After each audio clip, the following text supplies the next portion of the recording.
Meanwhile, I want to bring in Democratic Congressman Suhas Subramanyam of Virginia for more on this. Congressman, thank you for coming on. What's your response to what you just heard those Republican leaders say?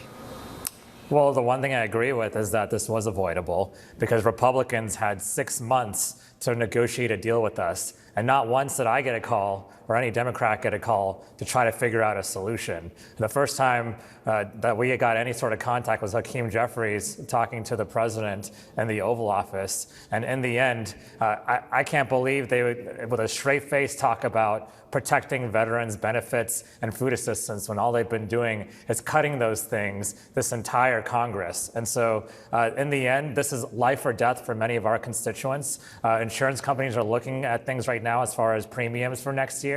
They're looking at doubling, maybe even tripling a lot of people's premiums. That's to say nothing about deductibles. And then the federal workers that I represent in Virginia have already been fired. They've already been cut. They talked about federal workers in that news conference. Well, how dare they? The federal workers that I know in my district are saying that they are continuing to fire them and make their lives miserable, even though those folks serve our country well and help keep us protected and safe and healthy. And so, there's a lot of lies there. And one other lie that people need to know, your viewers need to know, is this lie about us trying to push for health care for illegal immigrants, and that's the reason we're shutting down the government. The programs that we're trying to protect illegal immigrants are not eligible for those health care programs. So there's a lot of lies in there, a lot of misinformation. That's what happens when you're in a tough spot, which is what they are. They need to come to the table and actually work with us on a solution.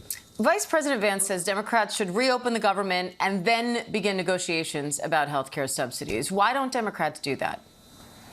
Vice President Vance and this president and this House Republican majority has lost our trust. They've lost the trust of the American people. So we do not trust them. What we want to see is them to come to the table right now, and instead of assurances and words and lies, come to the table and figure it out now. You had 6 months. This was absolutely avoidable, but they did nothing over those 6 months but continue to cut federal worker jobs, continue to cut benefits for veterans, and continue to cut health care and food assistance to the American people. And so I don't see anything changing. A lot of Democrats during the last shutdown fight back in the spring thought that they'd be able to pass a continuing resolution and then work some of this stuff out. Well, even those Democrats, many of them now don't trust this administration or this Republican majority.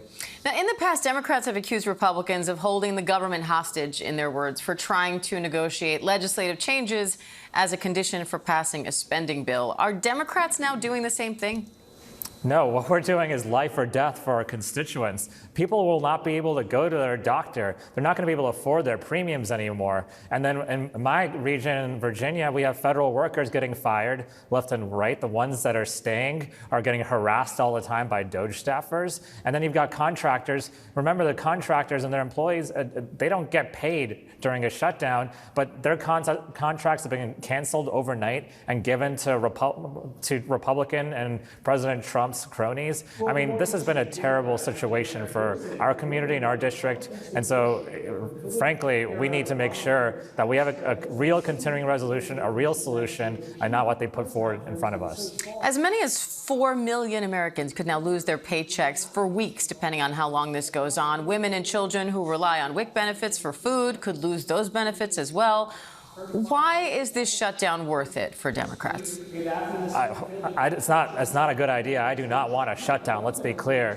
Republicans, again, have had many months to work this out, but they have not done so. They have not even attempted to do that. They're continuing to put really bad legislation in front of us like they've done all Congress, and they expect us to vote for it. We didn't vote for it last time in March, and we're not going to vote for it again. It's not the same. If they wanted to do a bipartisan continuing resolution, they could do the one from last December, but they didn't do that. So they're continuing these policies of cutting benefits and cutting programs that help the American people. And so, frankly, what we need to do is actually come together and solve this, but that's not what's happening right now. I'll say, too, that these legislators that were at that press conference, they're all getting paid right now, while all these federal workers are not. I'm not going to accept pay during this time. I want to see them do the same thing. The only way you're going to make Congress change is by changing the way we do things, and that includes making sure members of Congress are not immune to the troubles that are faced by these federal workers whose paychecks are on hold.